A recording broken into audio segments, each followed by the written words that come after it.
Hai, welcome back di channelnya kita. This is our first video. Betul. And we're gonna talk about Final Putri Indonesia 2018.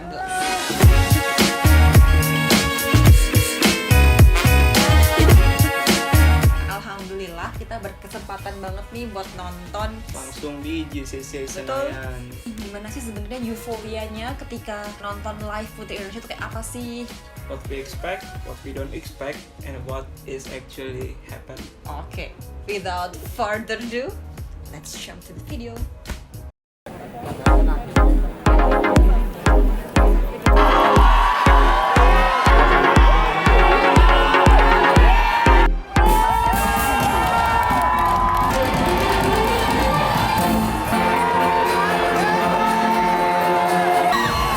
Jesslyn, 25 tahun, sarjana ilmu komunikasi, DKI Jakarta.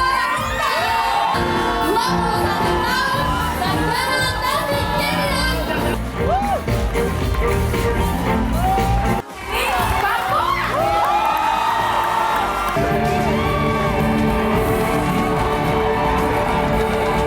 Jawa Tengah.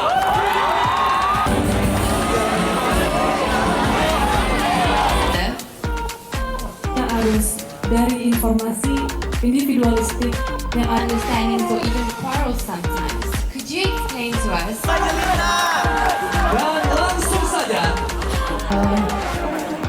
saya rasa Dewan Juri Yap, itu tadi videonya yang kita ambil di sana. Betul? Jadi Hype ya kalau pageantnya Putri Indonesia di Indonesia nggak kalau sih? kita boleh nyebut salah satu istilah yang dibuat oleh teman-teman pasti tahu lah ya, Indonesian Pageants itu media pageant besar di Indonesia itu menyebutnya kalau pas lagi Putri Indonesia itu ya lebaran pageantnya. Iya, pakai rebana enggak kan. Gimana sih proses tuh karantina pemilihan dari awal? Ya, sebenarnya proses pemilihannya itu ada dua cara sebenarnya. Untuk daerah seperti Jawa Tengah, Sumatera Utara, Bali, Jawa Barat itu mereka mengadakan pemilihan sendiri di daerah masing-masing. Nah, untuk daerah-daerah yang lain itu diadakan di Geraha Mustika Ratu dalam 2 periode, 2 gelombang maksudnya. Setelah mendapatkan 39 wakil yang diumumkan oleh YPI, kemudian mereka masuk karantina. Dari 10 hari karantina sampailah mereka di tanggal 9, which is tanggal dimana Grand Final Putri Indonesia 2018. Nah, Dika, ngomongin soal Putri Indonesia sendiri, pasti teman-teman punya jagoan masing-masing dong. Nah, kemarin itu kita juga punya jagoan nih, kita berdua nih. Dari segi, kita udah lihat mereka perform selama 10 hari karantina, kita tahu nih, oh mana yang kita favoritkan. Dan fashion show kemarin. Iya, kita juga sempet nonton live fashion show-nya. Yang pertama itu Jawa Tengah. Ya. Buat aku karena selain dia itu ya cantik pastilah ya, cantik, terus juga pendidikan juga bagus, dan Kidung ini memang sejak awal itu gabung di organisasi sosial yang aktif di kegiatan sosialnya. Jadi secara background dia dapet lah. Dapat banget. Oke, terus yang kedua ada Jesslyn DKI 4. Kita suka sama Jesslyn karena pembawaan dia yang bagus pas di panggung. Dia tampak menikmati. Selama karantina dia juga just be herself, tapi juga tetap berusaha. Yang ketiga kita punya Sumatera Selatan, Berliana. Kita jatuh cinta sama dia karena the way she talk, the way she speak vibrantly. Dia ngomong bagus banget. bisa dia deliver tahu ideas yang dia maksud tuh enak gitu dan nyampe betul, ke dan audience. dia tahu nih dia tuh ngomong apa. Itu dia jagoan kita 3 orang. Kalau jagoan kamu siapa aja? Bisa komen di bawah. Betul. Setelah pengumuman 11 besar, ternyata jagoan kita ini masuk nih ke 11 besar. Dan menurut kami jawabannya juga nggak jelek-jelek amat kok. Oke, jadi semua jagoan kita masuk ke top 11. Nah, di Putri Indonesia yang edisi ini 2018 ini mereka punya namanya vote, yang By vote menjadikan gitu ya? seorang putri itu masuk ke top 11 top 11 ya, kalau dia punya vote yang paling tinggi di antara yang lain. Oke, Nah, lanjut. terus kita dengerin nih top 11 ini Q&A. Dan menurut kita Q&A itu bagus-bagus. Bagus banget malah. Meskipun ya beberapa ada yang nervous, wajar ya. Ya, dan ketika pengumuman top 6 itu agak kaget ketika favoritnya kami itu harus nggak masuk, yaitu Jaslyn. Itu yang paling surprising actually. Cara dia menjawab pertanyaan tentang bendera yang berkibar itu menurut kami itu cukup menjawab pertanyaan.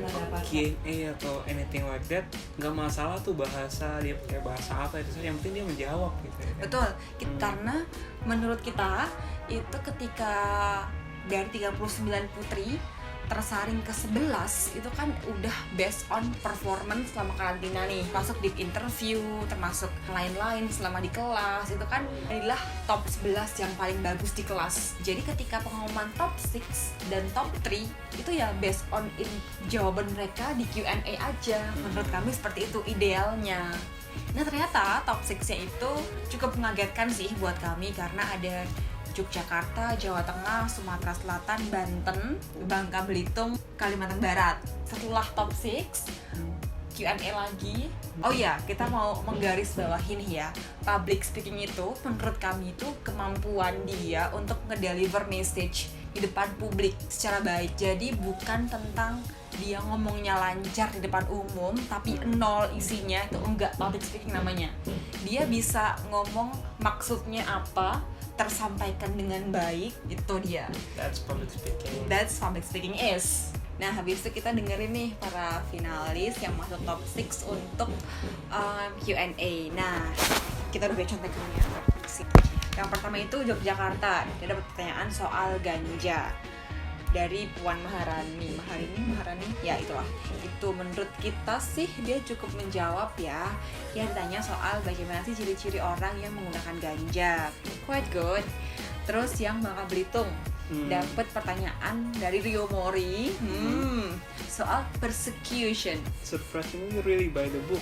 Dia mendefinisikan persecution benar-benar sesuai. Kalau kita googling persecution, what is persecution, ya dia persis banget nih sama yang kita hasil googlingnya kita. Terus habis itu kita punya Jateng yang dia jawabnya tuh tenang banget ya, namanya juga Bu Guru ya Pak ya. I love you Ibu Guru. Yang keempat kita punya Banten yang kita tahu dia dapat pertanyaan soal perilaku koruptif. Contoh. Ya, dia menyebutkan banyak banget termasuk kutip absen, kan tersinggung nggak tuh? Terus Sumsel, agak surprise sih ya sama Sumsel ini karena kebiasaan dia ngomong tuh kayaknya udah tinggi jam terbangnya karena dia jawabnya dengan tenang.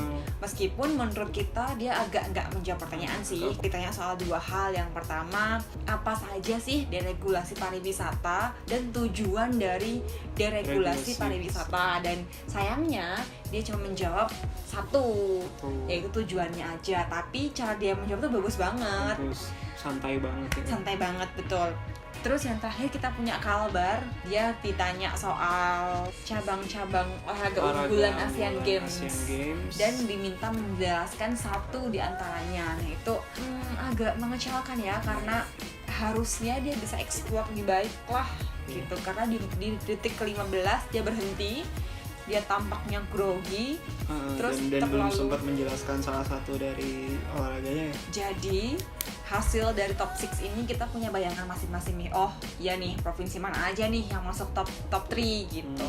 Dan ternyata ketika pengumuman top 3 itu kita tercengang. Very surprised karena Kidung nggak masuk. Nggak masuk. Nggak masuk. Dan juga Jogja juga nggak masuk, which is cuman Babel, Banten, dan juga Kalimantan Barat. Itu dia. Yang paling surprising Kalimantan Barat ya? Ya benar, karena di antara kontestan yang lain yang punya skill public speaking yang menurut kami lebih baik, kok bisa gitu sih. Itu tapi pendapat kami sih ya.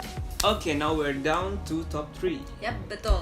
Ya, di sini Q&A yang disampaikan tuh langsung dari Demi Lee. Betul, dari Miss Universe. Si Demi ini nanya soal straightforward banget. Dia nanya, how is your relation with your mother? Ya, betul. Kita nggak expect dia jawab yang bagus-bagus tentang ibunya. Ya. Yang penting dia deliver dan jelasin ke kita hubungannya tuh gimana sih gitu. Betul.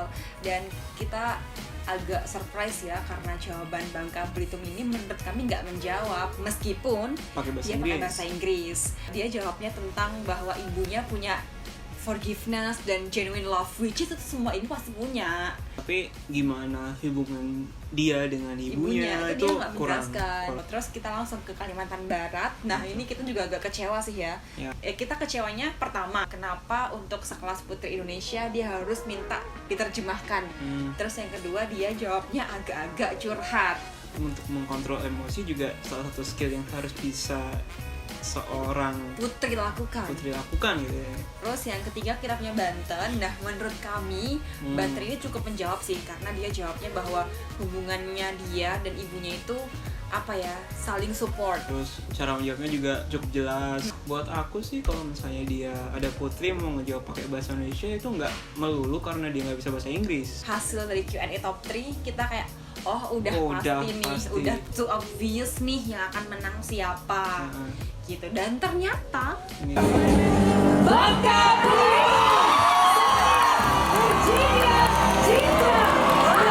kecewa sih. Kenapa top 3 itu dibuat pertanyaannya sama? Karena biar kita tahu nih kualitas dari masing-masing. Jika diberi pertanyaan yang sama, bakal apa sih jawabannya? But that's our opinion. Yep. We really like. Kita mau dengar banget dari gimana menurut kalian.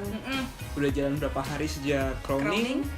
Ada beberapa sering banget di interview ya, di TV gitu, banyak banget footage-nya di YouTube, di Instagram. Tapi kita juga tetap mesti percaya bahwa keputusan YPI pasti dipertimbangkan dengan matang. Setiap kontes punya board, punya expert yang udah mempertimbangkan semuanya. Ya kita doain aja lah. Iya benar, kita tetap harus mendukung para putri karena at the end mereka bakal bawa nama bangsa. Representing you. Menurut aku overall acaranya tuh seru banget, dari konsep better daripada yang dulu kayaknya. Iya benar, dari pengisi segi acaranya lebih banyak, lebih bagus-bagus, terus panggungnya kayaknya lebih besar, lebih apa ya, lebih internasional lah gitu dibandingkan tahun lalu. Dan tapi sayangnya menurut aku untuk panggung yang pas dia fashion show di mana? Kokas. Di Kokas itu agak kurang sih, karena kan kalau teman-teman lihat ya mungkin bisa lihat di YouTube-nya Indonesian Pageant mungkin sih ya. Okay, we would like to hear from you. What do you think about the fashion show, about the Putri Indonesia, about the winner, about the everything. Siapapun ya. Comment down below and don't forget to subscribe. Jangan lupa subscribe dan nyalain notification. Supaya kalian bisa langsung dapat info kalau kita post video baru. Oh iya, tell us kalian pengen kita bahas apa? Just comment down below. Betul. Anyway, stay tune terus sama kita dan bye.